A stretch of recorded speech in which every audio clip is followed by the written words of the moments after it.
Quero agradecer agora a presença da nossa próxima convidada, a Nutri Renata Guiral. Tudo bom, Renata? Seja bem-vinda. Obrigada pela presença, Obrigada pelo convite. Renata, muitas perguntas estão chovendo pelo nosso call center e pelas redes sociais.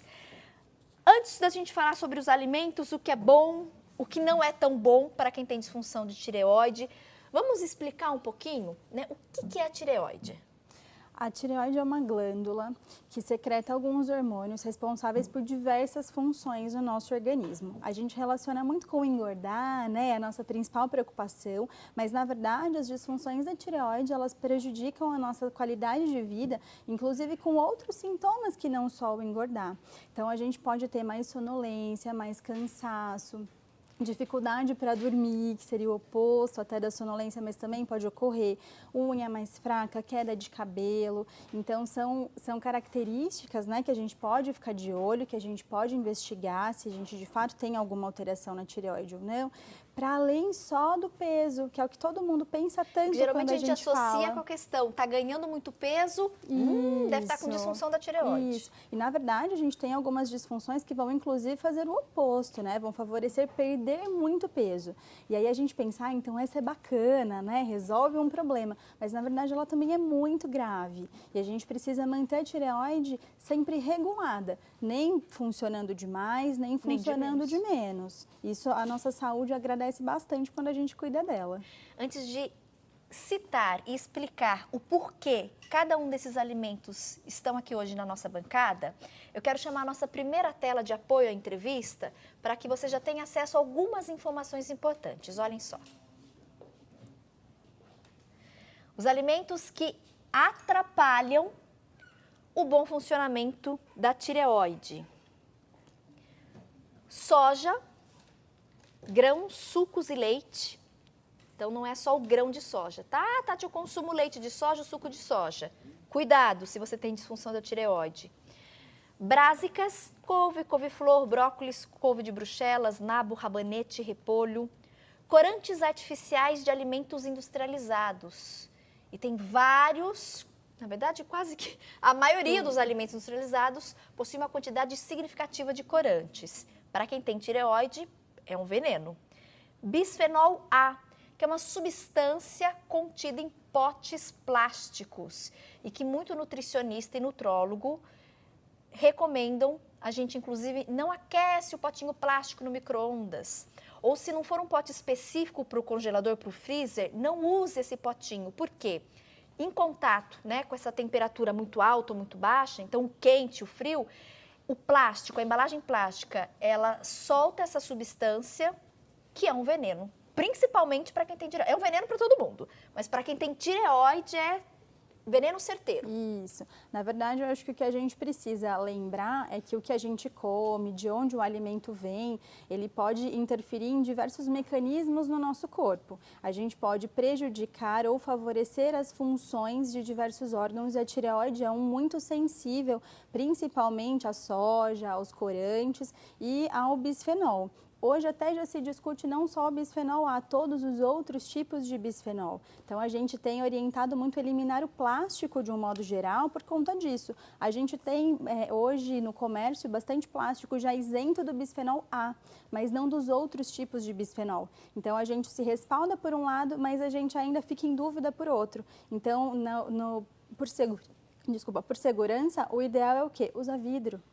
Mais seguro. É o que você falou, muito não tem risco. Mais seguro, e aí a gente não tem esse risco. Claro que você já deu uma informação muito importante, não é usar o plástico para armazenar alimentos em temperatura de refrigeração, então na geladeira, sem congelar. O problema é o freezer, O problema é o freezer. Ou o micro-ondas. Isso, os extremos de temperatura. Então, congelar, aquecer no micro-ondas, a gente sempre deve evitar utilizar recipientes de plástico. E aqui me chamou a atenção, eu vi inclusive aqui na nossa bancada, né, brásicas, que é aquele grupo de alimentos onde a gente tem couve, couve-flor, brócolis. Eu adoro, brinco desde criança, arvorezinha, né? Eu adorava, eu quero arvorezinha hoje para o almoço. Quem tem disfunção de tireoide tem que tomar cuidado. tem que tomar cuidado. Aqui não é na linha da gente desestimular o consumo desses alimentos que são tão saudáveis, mas a gente precisa tomar cuidado com a frequência com a qual a gente consome, com a quantidade. É o excesso. E aí também lembrar que quando a gente aquece, quando a gente cozinha, assa, enfim, esses alimentos, a gente minimiza esse efeito. E aí surge uma preocupação, por exemplo, com alguns alimentos desse grupo que a gente consome crus. Até eu trouxe aqui de exemplo pra gente, a couve, o repolho. Dificilmente a gente vai comer brócolis, couve-flor crus. Mas a couve está super em alta fazer suco verde, por exemplo. E tem gente que toma suco verde toda manhã. Todos os dias. E aqui a gente não está dizendo que a couve ou que o próprio suco verde não sejam alimentos saudáveis. Eles são. Mas saudáveis para quem? Ou saudáveis quanto, né? Então, a gente vai combinando com outros alimentos para que um alimento mais pontual não fique em excesso na nossa alimentação. E para quem tem disfunção de tireoide, tem que tomar cuidado com esses alimentos, principalmente na versão cru. E você fez um alerta importantíssimo. O suco verde, hoje, ele é consumido por boa parte da população e é cru, né? Que você bate ali no liquidificador, uma folha de couve com abacaxi ou, enfim, com outros alimentos.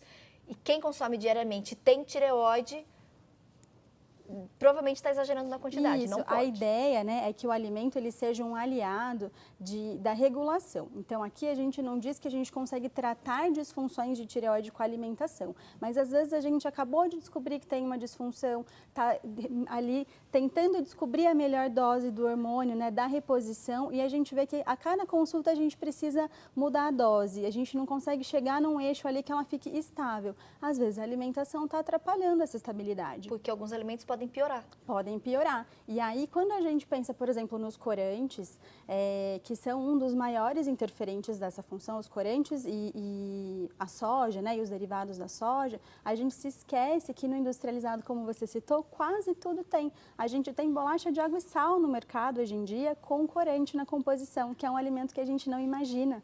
Né? São as pegadinhas, né? São as pegadinhas. Então, é mais óbvio a gente pensar em refrigerante, em gelatina, em biscoito recheado, como fontes de corantes. Mas tem outros alimentos que às vezes a gente não imagina. Quando a gente consome embutido, por exemplo, salsicha, às vezes hambúrguer, linguiça.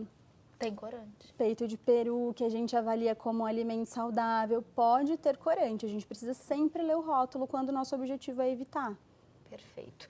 Mas calma, não se desesperem, tem alimentos também que são excelentes e devem ser consumidos principalmente por quem tem disfunção de tireoide. Então vamos falar um pouquinho agora dos aliados, hein? O que você pode e deve investir na hora de ir para a feira, na hora de ir para o supermercado? Olhem só a nossa listinha. Os alimentos que ajudam a tireoide a funcionar bem. Vale a pena anotar em casa, hein? Selênio, que a gente encontra em castanhas, nozes, feijões. Zinco, então a gente tem ali alguns minerais, o zinco presente em carnes, feijões, o iodo, que está no sal, frutos do mar e algas, o ferro, carnes, feijões, vegetais escuros. Então aqui a gente destaca 4 substâncias, né? Selênio, zinco, iodo e ferro, excelente para quem tem disfunção na tireoide. Deve-se consumir essas substâncias. Tati, onde eu encontro essas substâncias? Reforçando para vocês, a tela continua no vídeo. Selênio, de uma forma geral, nas castanhas, nas oleaginosas e no feijão. O zinco, carne e feijão. Iodo, está no sal. E também frutos do mar e algas. Ferro, carne e feijão e vegetais escuros. Entre os vegetais escuros, o que você destaca pra gente, Renata? Aqui a gente tem que lembrar que couve e brócolis, que estão lá no grupo que a gente não pode abusar, tem o ferro, que é bastante importante para diversas outras funções. São escuros. São escuros, mas a gente também tem aí escarola, temos o espinafre, temos a rúcula, que também são folhas mais escuras e que fornecem o ferro para a gente. Claro que o ferro tem em outros alimentos, então a gente acaba não precisando de um alimento em específico para consumir esse nutriente. Mas fica aqui um pouquinho até contraditório e mostra, na verdade, para a gente que o excesso pode ser ruim, mas a falta também. E o quanto é importante a gente variar. Exatamente. Né? Ai, Tati, mas eu gosto de couve, eu gosto do brócolis. Não precisa deixar, né, de comer, mas adapta. Com certeza. Diminui a quantidade, substituir. Como a gente comentou, a escarola, o espinafre, que também existem outras substâncias importantíssimas, né? Isso, são sem super dúvida. nutritivos. Sem dúvida. Aqui, né, esses elementos que nós destacamos, eles favorecem a tireoide a fazer toda a regulação na produção dos hormônios, a conversão de um hormônio para o outro, que a tireoide tem essa função também. E sem esses nutrientes, a gente pode favorecer que a tireoide fique mais preguiçosa. Então, a gente até citou esses alimentos, são alimentos que, de um modo geral, fazem parte da nossa alimentação, as carnes, os feijões, o próprio sal, né? Normalmente está presente na mesa do brasileiro e que é um hábito muito positivo que a gente pode complementar com outros alimentos que a gente não consome tanto. E por isso eu fiz questão de trazer as castanhas, fiz questão de trazer os cereais integrais, o próprio peixe. Eu adorei que você trouxe aqui uma combinação que tem muita gente discutindo, né? Colocando como vilão na alimentação, não pode comer arroz, não pode comer feijão. Ai, a gente adora arroz e feijão, eu gosto deles juntos, combinadinhos. Sim. E eu adorei que a Nutri trouxe aqui, ó. Ó que maravilha, inclusive para quem tem disfunção de tireoide. Essa combinação aqui, arroz e feijão, o velho e bom arroz e feijão. Com Olha certeza. Aqui, ó. Claro, com excesso, gente, o excesso de tudo, de qualquer coisa vai fazer mal. Né? Não pode se entupir de arroz. Mas, gente, pouquinho de arroz, colherzinha de arroz, né? Nossa. Olha lá, com feijão, maravilha. Sensacional.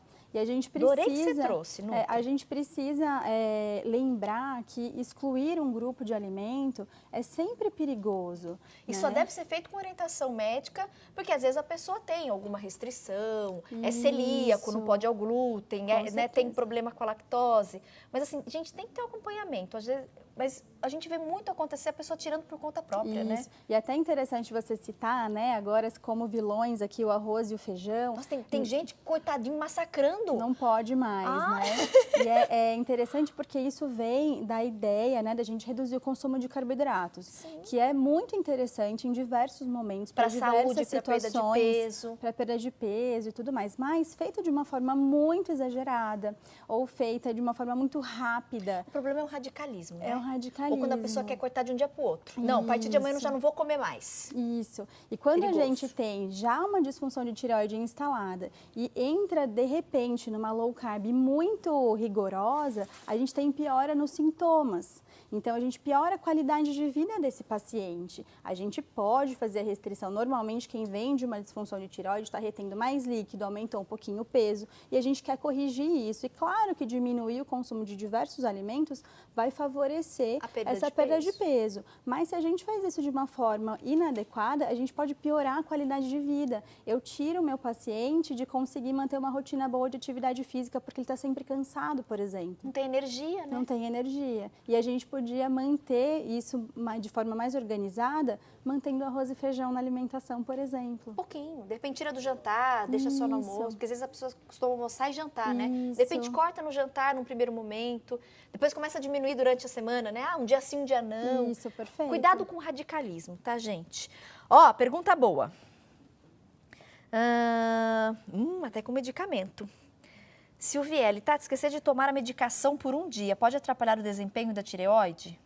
Eu não sou médica, mas eu acho que tem que seguir direitinho, né? Isso, a prescrição, né, ela é normalmente para o consumo diário da medicação, normalmente no período da manhã em jejum, que alguns pacientes não respeitam, mas que é importante para a melhor absorção da medicação. Adorei que a Nutri tá aqui, ela pode falar com propriedade.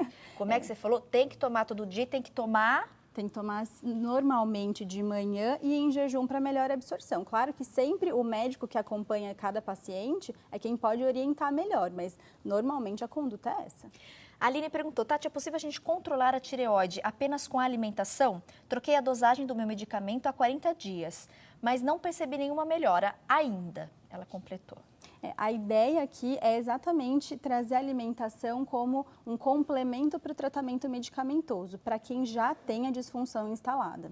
Então, quem é tireoide já se mostra mais sensível, precisa muito mais dar atenção para esses alimentos. Perfeito. Anne Biscuit, nossa arteira.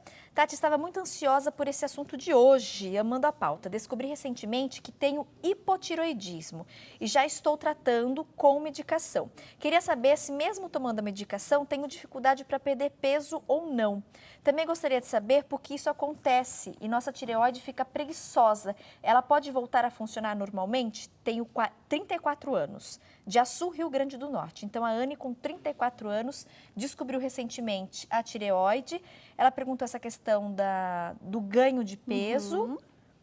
Geralmente, é que tem o hipo E o hiper. E o hiper. Vamos até Isso. aproveitar e falar um pouquinho sobre esses dois casos? O hipotireoidismo é o mais comum na população e é o que a gente associa ao ganho de peso. Ele normalmente está associado mesmo, tanto ao ganho de peso quanto de retenção de líquido. Um inchaço. Então, a gente engorda e incha, exatamente. O hipertireoidismo é uma disfunção que favorece a perda de peso, além de outros sintomas.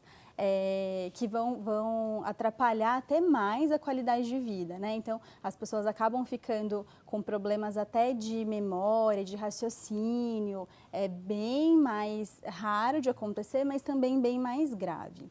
Quando ela pergunta, né, que começou a tomar a medicação, ainda não sentiu diferença, a gente precisa ver se já deu tempo para essa medicação funcionar. Porque às vezes demora, né? Porque às vezes demora e até a gente precisa avaliar se essa é a dose correta.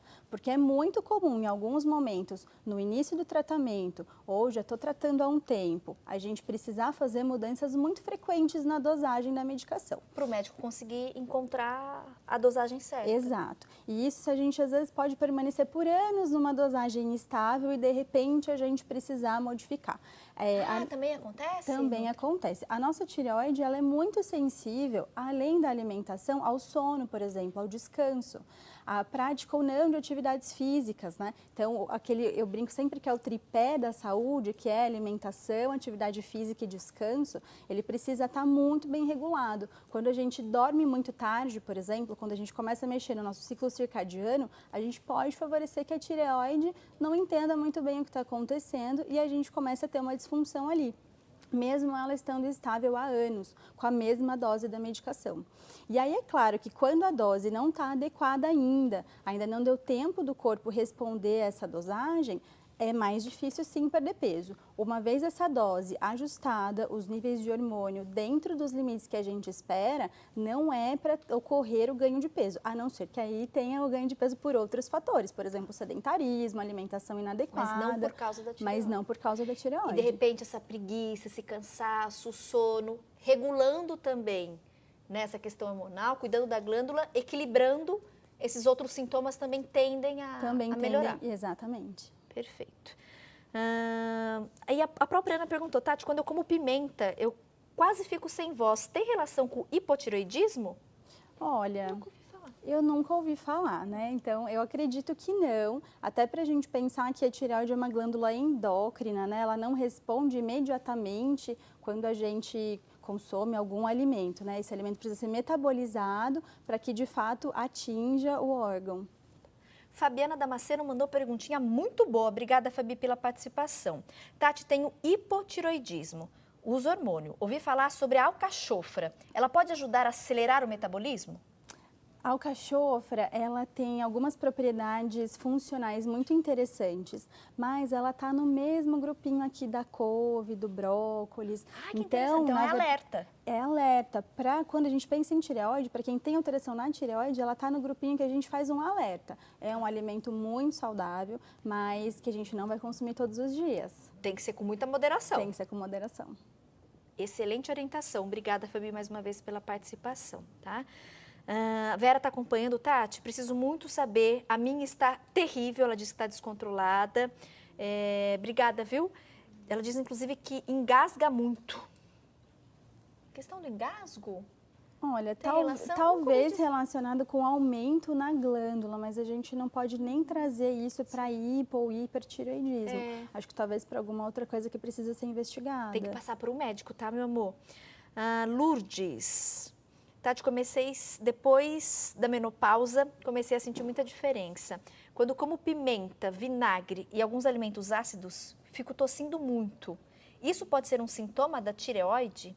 A menopausa é um período muito delicado na vida da mulher, porque muita coisa muda e muita coisa começa a aparecer, né? Sim, sim. Não tem relação com a disfunção de tireoide. Normalmente, as mulheres desenvolvem antes da menopausa, até mais cedo. Tem uma faixa etária que geralmente Acontece? Sim. Acontece em grupo de risco, entre aspas. Acontece mais em adultos jovens. Normalmente, a alteração de tireoide é autoimune. Então, a gente não tem uma idade que a gente passa por aquela idade, é muito raro acontecer. Tá. Se a gente tem a tendência, né, se a gente tem um marcadorzinho lá, os anticorpos, principalmente, que tentam destruir, vamos dizer assim, a nossa tireoide, pode ser que em algum momento isso apareça.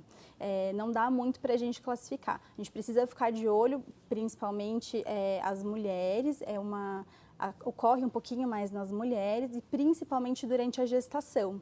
Na gestação, a mãe precisa produzir os hormônios para ela e para o bebê.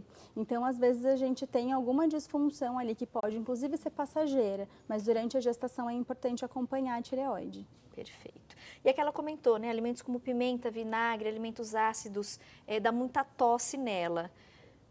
Não tem a relação direta com a tireoide, mas acho que vale a pena você procurar um médico para investigar. Porque às vezes é alguma reação que o seu corpo ele não recebe bem, né? Às vezes até esses alimentos mais ácidos podem estimular pequenos refluxos que a gente não sente como refluxo. Como aquela queimação, né? Como sentir o alimento voltando, mas a gente pode fazer pequenos refluxos que a gente tem sintomas, às vezes tosse, ou às vezes uma sinusitezinha que vem, né? Com mais frequência, da gente sentir os seios da face mais carregados. E a gente não associa muitas vezes com a alimentação, mas pode ter, quando a gente pensa, por exemplo, em refluxo. Vale a pena investigar. Suelita, Tati, meu problema é a falta de hormônios. Qual o alimento ideal? Aí a gente precisa consumir lá aqueles alimentos que ajudam a tireoide a funcionar bem. Então feijão, aqui que tem feijões, ferro, as castanhas, que tem zinco, Eu né? acho que principalmente as castanhas, as oleaginosas, selênio, com o selênio, ferro, zinco. O selênio, a tireoide é muito dependente de selênio e a gente não consome castanha, a gente não tem o hábito. Tem gente que consome mais fim de ano, né? Mais fim Natal, de ano, ou né, às vezes o pessoal mais do Nordeste, que tem acesso mais fácil, mas é um alimento que a gente considera caro, que de fato é, mas aí eu venho para lembrar que a gente não pode comer um potinho desse de castanha todos os dias. A gente uma dessa por dia. Uma dessa por dia já tem o selênio que a gente precisa. Não sai tão caro. A gente não enjoa, porque comer todos os dias o mesmo alimento a gente pode enjoar. Mas uma castanha do Pará, né? Uma castanha do Pará. A gente já tem a quantidade de selênio. A gente já tem praticamente tudo que a gente precisa. No feijão vai ter mais um pouquinho, na carne pode ter mais um pouquinho e a gente atingiu a cota aí. Mas a castanha é um alimento muito concentrado em selênio, por isso ela é tão importante, né? E uma por dia ideal. Ela tem bastante gordura, mesmo sendo gordura boa, não pode consumir em excesso. Isso, exatamente. E até uma coisa que é bacana que eu queria frisar que quem tem alterações de tireoide tem uma tendência a ter constipação. E que é um sintoma bastante ruim, prejudica a absorção de nutrientes, gera um desconforto, favorece a retenção de líquido. E quando a gente pensa, né, nos alimentos mais integrais, então aqui eu trouxe a aveia, o próprio arroz integral, os feijões que tem bastante fibra, as castanhas, né, com fibra e com gordura boa, a gente ajuda o intestino a funcionar melhor, porque é uma queixa muito frequente de quem tem alteração na tireoide. Adorei. Ali a gente tem uma farinha, é aveia. É a farinha de aveia, que a gente pode usar para fazer bolo, pode usar na fruta. Eu uso em casa, banana às vezes... amassada com aveia? Com banana. Ai, de criança, né? Tem memória afetiva. Eu uso em casa até para fazer farofa. Então, eu troco a farinha de mandioca e acrescento a farinha de aveia com cenourinha ralada, a própria couve, quando for o dia de comer a couve, a gente pode fazer. E aí, a gente consegue acrescentar um pouco mais esse alimento. Tem mais uma tela, gente, com dicas de como você pode minimizar esses sintomas causados pela disfunção da tireoide. Olhem só. O consumo das fibras, que é justamente aqui, inclusive a aveia, que a Nutri trouxe para a gente para exemplificar, ajudam na constipação, que é um sintoma muito relacionado a quem tem disfunção da tireoide. Água ajuda a reduzir a retenção de líquidos. Geralmente, quem tem tireoide incha muito. Água, excelente. Vegetais têm baixa caloria e muitas fibras, ajudam a manter o peso. Vitaminas, especialmente do complexo B, ajudam a melhorar a sensação de cansaço. Tati, onde eu encontro as vitaminas do complexo B? Colocamos aí na tela para vocês. Carnes, cereais integrais. Ou seja, a carne vai ter o ferro, vai ter a vitamina do complexo B. Tem zinco também. Zinco.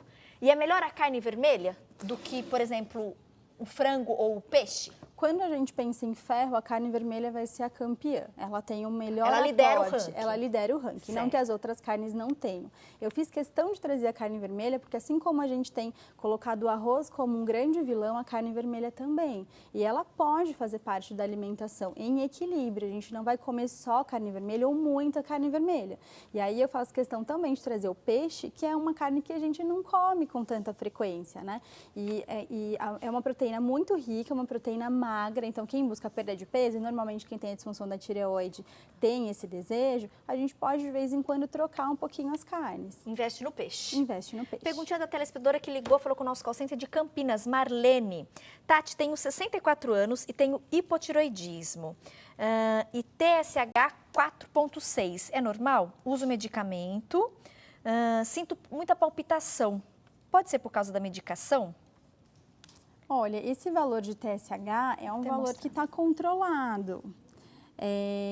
Aqui, né, a medicação é essa mesmo. Normalmente a gente não faz a conversão dos hormônios, então está correto. A dosagem aqui está ok.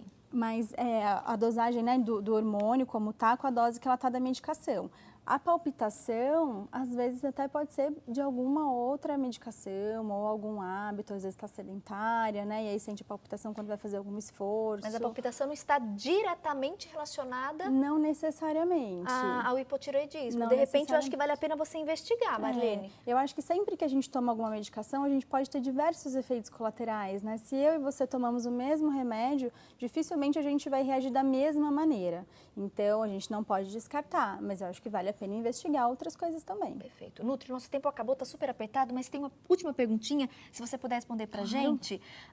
Deixa eu só ver o nome da telespectadora. Águeda Farias. Tati, existe relação entre hipotiroidismo e sensibilidade ao glúten? E também em relação ao consumo diário do leite de soja? Leite de soja a gente já viu que é bom evitar, quem tem hipotiroidismo. Mas tem relação com a sensibilidade ao glúten? A sensibilidade ao glúten também é autoimune, assim como normalmente as disfunções de tireoide são. Então, a gente pode ter uma frequência maior de alterações da tireoide em quem já tem a hipersensibilidade ao glúten. Uma questão aqui que é importante é que quando a gente vai cuidar da tireoide, a gente precisa focar em um padrão de alimentação mais anti-inflamatório. E quem tem a sensibilidade ao glúten se inflama muito fácil com o consumo do glúten. Então, é interessante evitar.